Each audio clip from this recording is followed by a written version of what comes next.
جیسا کہ یہ مفتی محمد اسماعیل صاحب ہیں، انسٹاگرام پہ اور اسی طرح فیس بک پر اور یوٹیوب پر آپ دیکھتے ہوں گے کہ ملین سبسکرائبر اور ملین فالوورس ہیں، یعنی اتنے دوست ہیں ان کو لائک کرنے والے، شیئر کرنے والے، ان کی باتوں کو سننے والے. تو ان کا کوئی نہ کوئی مقصد ہوگا کہ لوگوں کو کس طرح حقیقی اور صحیح بات لوگوں تک پہنچائی جائے، کیونکہ آج کل سوشل میڈیا میں ایسے لوگ بھی آ گئے جن کا تعلق نہ مدرسے سے ہے، نہ دین سے ہے، نہ کتابوں سے ہے، نہ علماء کی صحبت سے ہے. وہ دین کی باتوں کے اس طرح غلط ترجمانی کرتے ہیں.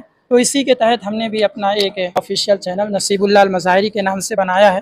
علماء جو بھی ہیں یوٹیوب پر یا سوشل میڈیا پہ، انہیں یہ سمجھ لینا چاہیے کہ وہ کنٹینٹ کریٹر نہیں ہیں، وہ ایک اسکالر ہیں. ان کے پاس موقع ہے تبلیغ کا سوشل میڈیا. وہ یوں سمجھے کہ وہ سوشل میڈیا کی درسگاہ میں بیٹھ کر درس دے رہے ہیں، اور اس وقت بھی دنیا جو چاہے کر لے. ہمیں اپنے آپ کو قرآن اور حدیث کے دائرے میں باندھ دینا چاہیے کہ ہم اس سے نہیں نکلیں گے. دوسری خاص بات ابھی آخر میں آئی، ہمیشہ مثبت بات کرنی ہے، چاہے جسے جتنی نیگیٹو بات کرنی ہے، ہماری طرف سے کوئی منفی بات نہیں ہوگی.